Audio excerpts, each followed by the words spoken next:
Hello, आज हम discuss करेंगे कि हम किस तरीके से 2 डिग्री ऑफ फ्रीडम सिस्टम की नेचुरल फ्रीक्वेंसी निकालते हैं। Single degree of freedom system जो हम बहुत कॉमनली देखते हैं, जैसे कि एक मास है, मास स्प्रिंग सिस्टम, जिसका निकालना बहुत इजी तरीका होता है और हम यूजुअली स्कूल में पढ़ते हैं। Second degree of freedom system में क्या होता है कि हमारे पास पूरे सिस्टम को डिफाइन करने के लिए दो अलग अलग कोऑर्डिनेट सिस्टम होते हैं, दो अलग अलग कोऑर्डिनेट चाहिए होते हैं। इसी वजह से उसमें थोड़ा सा कॉम्प्लेक्सिटी बढ़ता है, बट ओवरऑल देखा जाए तो concept wise pretty much same है। सो हम यहाँ पहले शुरुआत में देखेंगे कि किस तरीके से single degree of freedom system निकालते हैं। फिर हम ये देखेंगे कैसे उसी जो कॉन्सेप्ट हमने यूज कर रहे हैं single degree of freedom system निकालने के लिए, उसी को यूज करते हुए हम सेकंड डिग्री ऑफ या उससे भी हायर डायमेंशन के डिग्री ऑफ फ्रीडम सिस्टम्स को हम डिराइव कर सकते हैं। सो शुरुआत करते हैं single degree of freedom system से। इसका क्लासिक एग्जांपल क्या हो सकता है? एक mass damper spring damper system. Mostly जब हम नेचुरल फ्रीक्वेंसी निकालते हैं तो इसलिए हम उसमें डैम्पिंग वाला पार्ट लेते नहीं है। हम यहाँ पे जनरल अप्रोच से स्टार्ट कर रहे हैं, फिर हम देखेंगे कैसे हम जनरल सिस्टम से नेचुरल फ्रीक्वेंसी निकालते हैं, सो दैट अभी किसी भी टाइप की सिचुएशन आए you can tackle this much easier.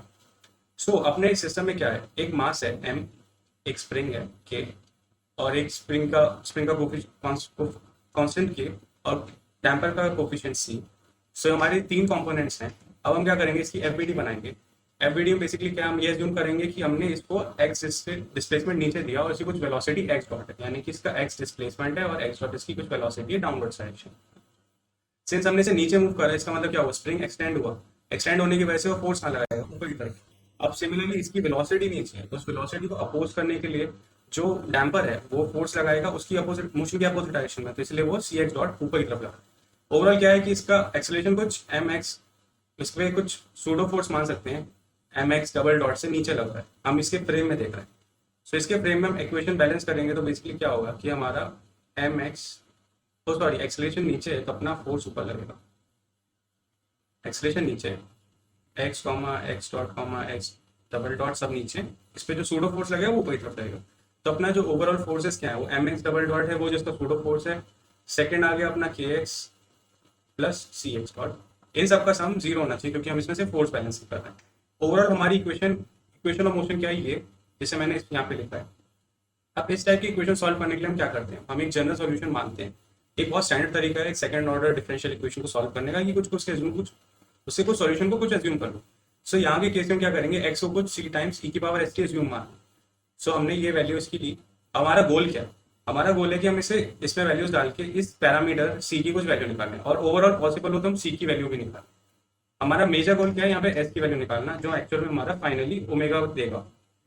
अब क्या हमने ये वैल्यू जब डालेंगे तो क्या होगा? इसका डिफरेंशिएशन करने पे क्या होता है? ई का डिफरेंशिएशन करने पे ई को तो कोई फर्क नहीं पड़ता, बट उसके अंदर जो आर्ग्यूमेंट में जो क्वांटिटी है यहाँ पे एस टी है, तो इसको क्या होगा? उसका डिफरेंशिएशन उतनी बार ही होगा जितनी बार हम उतना बार डिफरेंशिएट करेंगे। अब ई के केस में क्या होगा? एम एक्स डबल डॉट हमारा आएगा एम टाइम्स एस स्क्वायर, फिर एक्स प्लस सी के टर्म्स में क्या आएगा? एस, फिर एक्स प्लस के संग तो कोई डिफरेंशिएशन है नहीं तो एज इट इज आएगा।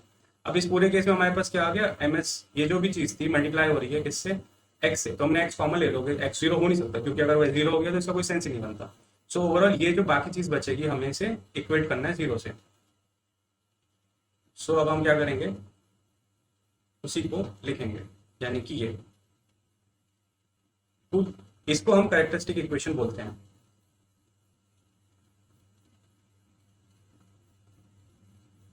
इसके जो सॉल्यूशन आते हैं वो हमारे इस सिस्टम के एस की वैल्यू को करस्पॉन्डिंग देंगे। अब क्या चीज है? हम जब भी ये सॉल्व करते हैं हम इसमें डैम्पर नहीं लेते, तो डैम्पिंग वाला को हमें नेचुरल फ्रीक्वेंसी निकालने के लिए डैम्पर नहीं लेना होता। तो इसलिए हम क्या करेंगे? सी को सी एक्स वाले टर्म को निग्लेक्ट करेंगे, तो हमारे पास क्या बचेगा? एम एस स्क्वायर प्लस के इज इक्वल टू जीरो। हम इसे सॉल्व करेंगे तो क्या आएगा? एस की वैल्यू रूट के बाय एम।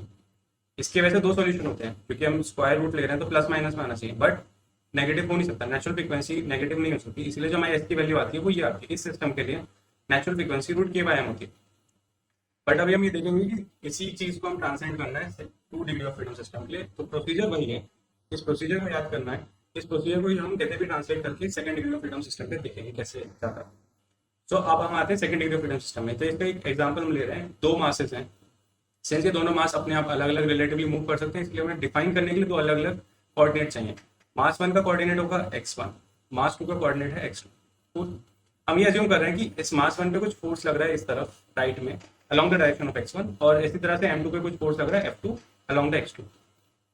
सिंस यहाँ पे कुछ स्प्रिंग्स हैं तो इनका कुछ ना कुछ फोर्स लगेगा, और सिंस कुछ डैम्पर्स हैं तो उनकी वेलोसिटी को अपोज करने के लिए कुछ फोर्स लगाएंगे। तो हम ये मान रहे हैं कि इसकी वेलोसिटी, पहले हम कुछ चीज़ एज्यूम कर लेते हैं कि हमने x1 जो लिया है यहाँ पे लिया है, x1 के करस्पॉन्डिंग x2 ज़्यादा मूव कर रहा है टूवर्ड्स द राइट, यानी कि ये जितना भी मूव करेगा हमारा m2 मास उससे ज़्यादा ही जाएगा। प्लस हम एक और चीज़ एज्यूम कर लेते हैं कि x1 के संग जो इसकी वेलोसिटी है, यानी कि मास 1 की जो वेलोसिटी है वो 2 से कम ही है। ओवरऑल हम क्या मान रहे हैं कि ये वाला ऑब्जेक्ट m2 वाला ऑब्जेक्ट ज़्यादा तेजी से जा रहा है इन कंपेरिजन टू m1 वाला ऑब्जेक्ट। सो हमारा ओवरऑल क्या होगा, हम जब इसकी एफबीडी बनाएंगे तो क्या होगा, ये चीज आगे मूव करी, m1 इस तरह से आगे मूव करा, कुछ x1 आगे बढ़ा तो kx उसे पीछे की तरफ फोर्स लगाएगा, kx1 x1। सिंस इसकी वेलोसिटी उस तरफ है तो उसे अपोज करने के लिए ये c1 x1 डॉट से इसको पीछे फोर्स लगाएगी। अभी हम बीच का भी छोड़ देते हैं, बाद में यहाँ पे देखते हैं क्या हो रहा है। आगे की तरफ मूव कर रहा है तो हमारा k3 स्प्रिंग कंप्रेस हो रहा है, तो इसके ऊपर एक फोर्स लगाएगा इसको अपोज करने के लिए, वो होगा k3 x2। सिमिलरली इसकी वेलोसिटी इस तरफ है तो अपना डैम्पर जो होगा इसको अपोज करने के लिए c3 x2 डॉट फोर्स लगाएगा उस सब। हमने माने कि ओवरऑल ये दोनों मासेस में m2 आगे बढ़ रहा है, तो इफेक्टिवली हम m1 को अगर रोक दें, हम एक रिलेटिव वेलोसिटी निकालें तो m1 ज्यादा, हम ऐसे देख सकते हैं कि m1 के रिस्पेक्ट में m2 आगे की तरफ मूव कर रहा है। सिंस वो आगे मूव कर रहा है तो अपने डैम्पर को उसे रोकना है, तो वो c2 को रोकने के लिए क्या करेगा, एक फोर्स लगाएगा पीछे c2। अब ये फोर्स कितना होगा, अपना जो कहते हैं किसका डिस्प्लेसमेंट है, x2 का डिस्प्लेसमेंट ज्यादा है, x2 माइनस x1 डॉट और डॉट डॉट। अब सिमिलरली क्या हुआ, अब ये ओवरऑल क्या है, m1 को अगर हम मान लो रोक दिया तो हमारे क्या होगा, कुछ रिलेटिव वेलोसिटी से m2 आगे बढ़ रहा है, तो वो जो रिलेटिव वेलोसिटी की वजह से स्प्रिंग खींच रहा है, वो जितना भी एक्सटेंशन होगा उतना ही फोर्स उसे रोकने के लिए लगाएगा। तो हमारे जो मास m2 होगा उस पर एक फोर्स लग रहा है पीछे की तरफ, वो होगा k2 times x2 minus x1 का फोर्स। अब सिंस फोर्स अपने क्या न्यूटन थर्ड लॉ कहता है, जब बॉडी पे इक्वल एंड अपोजिट रिएक्शन लगता है, तो अभी स्प्रिंग पे जितना फोर्स यहाँ लग रहा है उतना ही फोर्स यहाँ लगेगा, यानी कि यही फोर्स का डायरेक्शन चेंज होकर यहाँ चला जाएगा। सिमिलरली ये फोर्स यहाँ चला जाएगा उसका डायरेक्शन, बट अब राइट में होगा, यहाँ पे लेफ्ट था दोनों का, अब यहाँ पे दोनों का राइट होगा। ओवरऑल हमने क्या किया, एफबीडी बनाई है। अब हम इनकी इक्वेशन देखते हैं, हमने एफबीडी बनाई थी, अब दोनों की हम चेक कर सकते हैं कि हमने जो भी कहते हैं डायरेक्शंस लिए हैं उनका सेंस बन रहा है और हमने उन्हें सही से मार्क किया। हमें क्या करना है, इस एफबीडी से हमें इक्वेशन लिखना है। तो हमने क्या किया, दोनों तरफ फोर्स बैलेंस करेंगे। यहाँ क्या किया हमने, मास 1 के लिए किया और ये हमने मास 2 के लिए किया। अब नोट करने की चीज क्या है, मैंने चीज यहाँ पे पहले ही कर रखी है यहाँ पे कि x1 और x2 जो थे हमने उन्हें अलग करा। यहाँ पे क्या है, x2 x1 साथ में है, बट हमने इसे इसमें x1 वाले सारे टर्म्स एक तरफ कर लिए, x2 वाले टर्म्स साथ में कर लिए। सिंपल बैलेंसिंग है कि f1 जो है प्लस यहाँ पे जो अपना ये टर्म्स है सम होंगे, ये f1 से किस में सब्ट्रैक्ट होंगे, और हमने सिंस हम इसे रोक रहे हैं हम इस पर सूडो फोर्स लगाएंगे। सिंस x1 इस तरफ मूव कर रहा है तो उस पर सूडो फोर्स कहाँ लगेगा, m1 x1 डबल डॉट का सूडो फोर्स नेगेटिव डायरेक्शन पे लगेगा। सिमिलरली f2 इधर की तरफ मूव कर रहा है तो उस पर सूडो फोर्स कहाँ लगेगा, m2 x2 डबल डॉट का नेगेटिव डायरेक्शन पे। ये ट्रिपल डॉट नहीं है, ये सिर्फ सिंगल डबल डॉट है अपना एक्सेलरेशन को डिनोट करने के लिए। ओवरऑल हमने एफबीडी के लिए हमने इक्वेशंस लिखी। अब इसमें क्या है, कुछ चीज नोटिस करने की, यहाँ पे x1 का टर्म है, का डबल डॉट टर्म है, इसमें x1 का सिंगल डॉट, फिर x2 का है, यहाँ पे हर चीज मतलब अपने x1 x2 के टर्म्स में इक्वेशन आ रही है। तो हम इसे एक तरह से क्या कर सकते हैं, थोड़ा सिंप्लीफाई कर सकते हैं। हम इसे एक्चुअली में मैट्रिक्स फॉर्म में लिखेंगे ताकि हम इसे थोड़ा प्रॉपर्ली विजुअलाइज कर सकें। तो हम यहाँ क्या करेंगे, एक चीज है यहाँ पे x1 के संग मल्टीप्लाई हो रहा है m1, बट मान लो यहाँ पे x2 होता तो उसके संग क्या मल्टीप्लाई होता, 0, क्योंकि उसका कॉन्ट्रीब्यूशन इसमें है ही। तो हम इसे लिख सकते हैं ना, m1 टाइम्स 0 टाइम्स कुछ x1 dot double dot x2 double dot, right. Similarly यहाँ पे क्या है, ये x1 से कुछ मल्टीप्लाई हो रहा है, x2 से मल्टीप्लाई हो रहा है। हम इस टाइप से मैट्रिक्स फॉर्म, इन सबको वेक्टर फॉर्म में लिख सकते हैं, दोनों इक्वेशंस को, और सबको कंबाइन करके मैट्रिक्स फॉर्म में लिख सकते हैं। तो हमारा इन शॉर्ट ओवरऑल इक्वेशन कुछ ऐसी आएगी, इसे मैं रब कर रहा हूँ। सो हमारी ओवरऑल इक्वेशन कुछ इस टाइप से है, यहाँ पे मास 1 है जो मल्टीप्लाई हो रहा है इससे, ये चीज इससे मल्टीप्लाई हो रही है c माइनस c2 इससे मल्टीप्लाई हो रहा है, ये चीज ऊपर वाले से और ये वाली चीज नीचे, सिमिलरली नीचे हो रहा है, तो हमने इसे ओवरऑल कंबाइन कंडेंस फॉर्म में। अब एक चीज नोटिस करने की है, इस चीज में जो कुछ भी है उसमें से मास के टर्म्स हैं, इसमें जो कुछ भी है उसमें डैम्पिंग के टर्म्स हैं, और इसमें जो कुछ भी है उसमें सिर्फ स्प्रिंग कांस्टेंट के टर्म्स। इसका मतलब क्या हुआ, ये मास से रिलेटेड है, ये अपना डैम्पर रिलेटेड है, और ये अपना स्प्रिंग रिलेटेड है। सो हम इन सबको अगर इन शॉर्ट इसे m से डिनोट करूँ, इस पूरी मैट्रिक्स को इसे मैं डैम्पिंग कोएफिशिएंट कांस्टेंट्स के टर्म्स में c से डिनोट करूँ और स्टिफनेस वाले को k से डिनोट करूँ, तो ओवरऑल मैं इस इक्वेशन को क्या लिख सकता हूँ, मैं इस इक्वेशन को इन शॉर्ट लिख सकता हूँ mx double dot plus cx dot plus kx is equal to some force. कहने का मतलब ये कुछ इक्वेशन पहली जैसी इक्वेशन जैसे ही आ रहा है। हमने सिंगल डिग्री ऑफ फ्रीडम में क्या देखा था, कुछ मास टाइम एक्सेलरेशन प्लस कुछ डैम्पिंग कांस्टेंट कोफिशिएंट टाइम्स कुछ velocity plus spring constant times कुछ डिस्प्लेसमेंट। हमने वहां पे जीरो से इक्वेट किया था क्योंकि वहां पे एक्सटर्नल फोर्स था ही नहीं। ओवरऑल हमारी जो मोशन की इक्वेशन आई वो इस टाइप से आई। कहने का मतलब हमारा ये single degree of freedom system है और जो हमने ये 2 डिग्री ऑफ फ्रीडम सिस्टम लिया, इवन हम ज्यादा डिग्री ऑफ फ्रीडम लेते हैं, ओवरऑल हमारा ऐसे फाइनल जो मैट्रिक्स फॉर्म में आता है कुछ ऐसी है। सो इनमें कुछ ना कुछ कनेक्शन तो है। अब हम क्या करेंगे, हमें सिर्फ नेचुरल फ्रीक्वेंसी निकालना। तो पहली चीज हमने पहले पहले ही डिस्कस करी थी कि अपने इसका नीड ही नहीं है डैम्पिंग का, तो यहाँ पे हम डैम्पिंग को हटा सकते हैं। अब सिंस नेचुरल फ्रीक्वेंसी है तो यहाँ पे एक्सटर्नल फोर्स का नीड ही नहीं। एक्सटर्नल फोर्स का डैम्पिंग, क्योंकि डैम्पिंग वो नेचुरल फ्रीक्वेंसी होती है वो उसकी सिस्टम की प्रॉपर्टी होती है, तो इसलिए उसमें एक्सटर्नल फोर्स का कोई रोल ही नहीं होता। सो ओवरऑल हमने इन दोनों चीजों को हटाई है, तो हमारे पास क्या बचा, M X double dot plus K X equal to 0, जो मैंने यहाँ पे लिखा सिंपल फॉर्म में लिखा है। हमें क्या करना है, हमें मास मैट्रिक्स पता है, हमें के मैट्रिक्स पता है। हमने जैसे पहले किया था, हमने जब पहले इक्वेशन निकाल ली थी डैम्पिंग का कंसीडर करके, तो हमने क्या किया था, हमने एक सॉल्यूशन एज्यूम किया था। यहाँ पे भी हमें एक सॉल्यूशन एज्यूम कर लिया। हमने सॉल्यूशन एज्यूम किया x1 टाइम्स कुछ कॉस, x2 टाइम कुछ कॉस। अब इसमें याद चीज है कि हम इसे इवन e की पावर भी ले सकते थे, बट सिंस हमें पता है कि इसका फाइनल सॉल्यूशन कॉस के टर्म्स और साइन के टर्म्स में आएगा, इस वजह से हमने ऐसे लिया। इट डजंट इवन मैटर कि, और एक और चीज ये कि हम यहाँ पे ओमेगा 1 दोनों, ओमेगा और फाई दोनों के लिए सेम ले रहे हैं। इसका एक रीजन ये है कि हम इवन डिफरेंट भी लेंगे तब भी सॉल्व करके दोनों का ओमेगा और फाई सेम ही आएगा दोनों के केसेस में। दैट्स व्हाई हमें इसे अलग लेने को फर्क नहीं पड़ रहा। तो हम इसमें क्या करेंगे, ये एक्स की वैल्यू इसके अंदर डालेंगे, इनका डिफरेंशिएशन तो क्या होगा, कॉस का डिफरेंशिएशन 2 बार करने पे क्या माइनस ओमेगा स्क्वायर देगा, और बाकी ये एज इट इज रहेगा।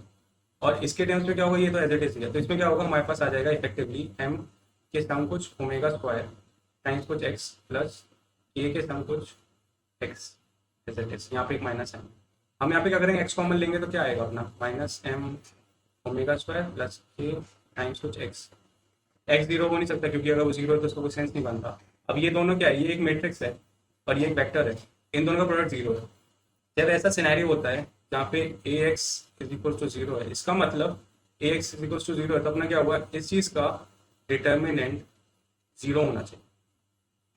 ठीक है, तो यहाँ पे डिटर्मिनेंट किसका निकालना है, इस चीज का डिटर्मिनेंट का मतलब बनता है, मैंने यहाँ पे सिर्फ सिंप्लीफाई किया था, इसका ओवरऑल मतलब बनता है कि इस चीज का जो मैट्रिक्स है सिंप्लीफाई करने के बाद इसका डिटर्मिनेंट जीरो होना चाहिए। इसका डिटर्मिनेंट निकालना सिंपल है, अगर ये 2x2 मैट्रिक्स है, इनमें से अगर ऐसे लिख सकते हैं A B C and D, तो इसका जो डिटर्मिनेंट होगा वो आएगा A B minus C B. Simple, इनका इससे क्रॉस प्रोडक्ट माइनस इसको इससे मल्टीप्लाई करने का। अब इसे हमने इसे मल्टीप्लाई करके हमारे पास ये इक्वेशन है, ये सिंस हमारी इक्वेशन है, इसके अंदर क्या हुआ, ओमेगा की पावर 4 है और यहाँ पे ओमेगा का स्क्वायर है और यहाँ कोई पावर है नहीं। तो इसे इन शॉर्ट अगर एक चीज नोटिस करो, अगर मैं ओमेगा स्क्वायर को कुछ के मान लूँ, के हटाओ के नहीं लेते हैं, कुछ साई ले लेते हैं, ओमेगा स्क्वायर को मैंने कुछ साई माना, तो ये इक्वेशन इफेक्टिवली क्या होगा, इस चीज को मैं साई स्क्वायर लिख सकता हूँ, इस चीज को मैं क्या लिख सकता हूँ, साई।